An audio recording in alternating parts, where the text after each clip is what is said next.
Now, I want to talk briefly about a disagreement that's going on right now between two members of the squad having to do with the vaccines. Now, what we're talking about is not the way it's being presented on social media. I took a screenshot of just a few of the ways this dispute is being talked about. Take a look at this. AOC runs afoul of Ilhan Omar.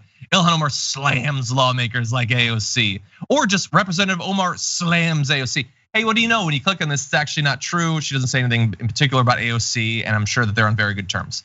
But there is a disagreement about personally getting vaccinated at this point, with Representative Omar saying on Twitter, it would make sense if it was age, but unfortunately it's of importance and it's shameful. This is in response to a question about whether political leaders should get the vaccine before others. She says, we are not more important than frontline workers, teachers, etc., who are making sacrifices every day, which is why I won't take it. People who need it most should get it, full stop. So she believes that it's important to sort of, even though it's obviously only one dose that, or two, I guess, in the long term that Ilhan Omar would need, she doesn't want to take it, symbolically saying we're not more important than them. On the other side, you have people like Representative Alexandria Ocasio-Cortez who say that because of people like, in this particular tweet, she's responding to Rand Paul, who have undermined public faith in science, the CDC, and are already doing it with the vaccine. She believes that getting publicly vaccinated could help to raise the percentage of Americans who are actually willing to do it at all. This is being presented by, I would say, dishonest clickbaity media as a personal fight between the two when it has nothing to do with that. It's very much about what message do we want to send. Anna, what do you think about those two different messages? Well, I mean, I know that there's pressure to take a side, but I'm actually not going to because both of them make really great points. And so I really value and commend Ilhan Omar's message here because I think she's right. What we're seeing across the board in stories that we've covered on the Young Turks, for instance, you'll see even within a hospital, administrators and people who get to work from home, people in positions of power within Stanford's medical center, they'll get vaccinated before their frontline workers and residents get vaccinated. And so that's a huge issue because I think it is important to prioritize people who are most at risk of contracting and suffering the consequences of this virus. With that said, though, I do also agree with Representative Ocasio-Cortez because there are many people who are doubtful about the safety and efficacy of the vaccine because of intentional disinformation campaigns by conservatives.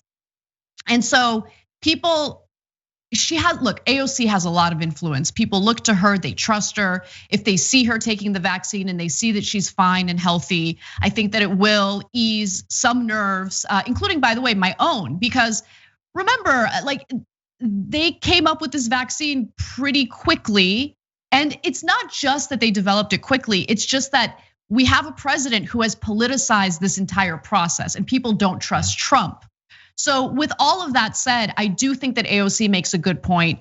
If she were one of these lawmakers who engaged in the disinformation campaign, then I would say, oh, well, much like Marco Rubio, by the way, who minimized and downplayed the severity of the virus, he went and got vaccinated.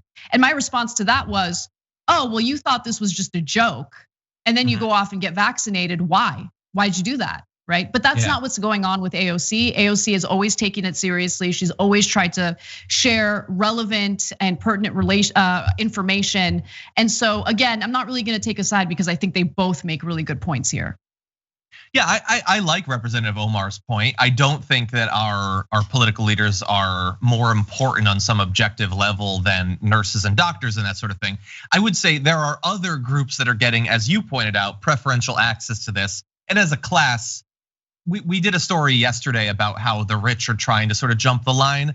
And almost every one of the examples in the story was that they weren't able to. I have no faith in that whatsoever. I think that there ain't a billionaire in the country that hasn't already been vaccinated. I have a feeling that bothers me much more than some Congress people. Because again, at the end of the day, it's a few hundred people basically. It's not cutting significantly into the number of vaccines.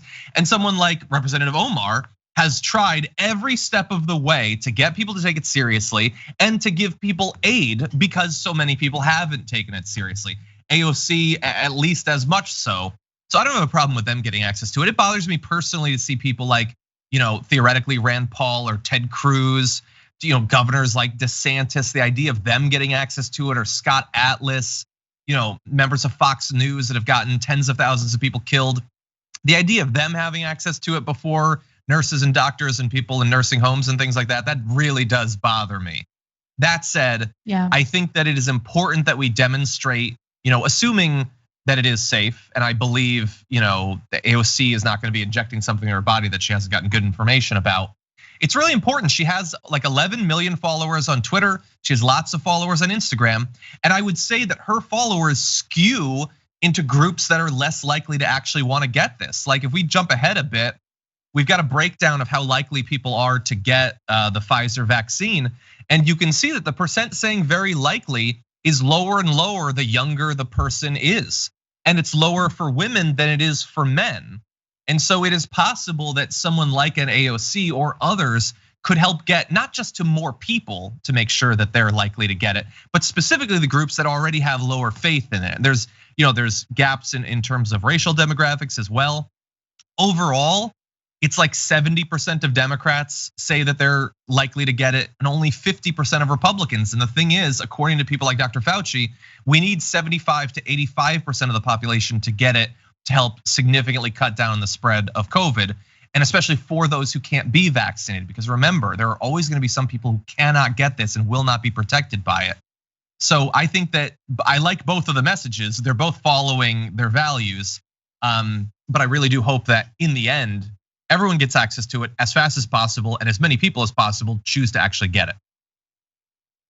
Yeah, definitely. And my good friend Michael Brooks would always say, he'd always use the word dialectic when talking about certain issues.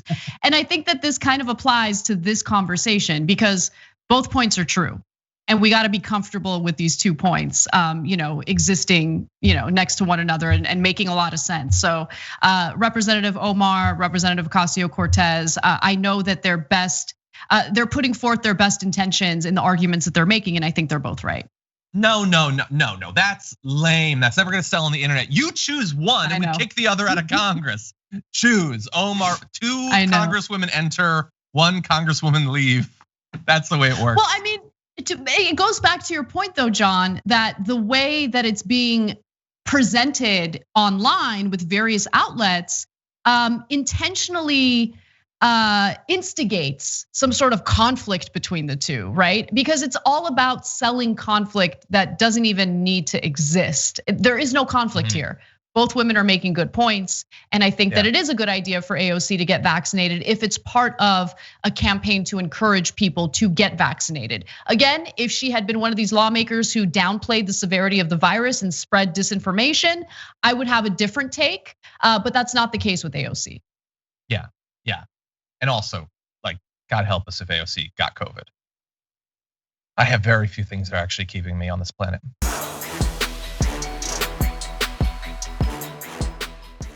Check out the Damage Report podcast each day, wherever you get your podcasts, whether Pocket Casts or Stitcher or iTunes. You can join me as I give you the news and stories you want, with a range of co-hosts and interview guests jumping in on the fun each day. Again, that's the Damage Report, wherever you get your podcasts. And if you get them at iTunes, don't forget to rate and review. Sometimes I'll read them live on the show.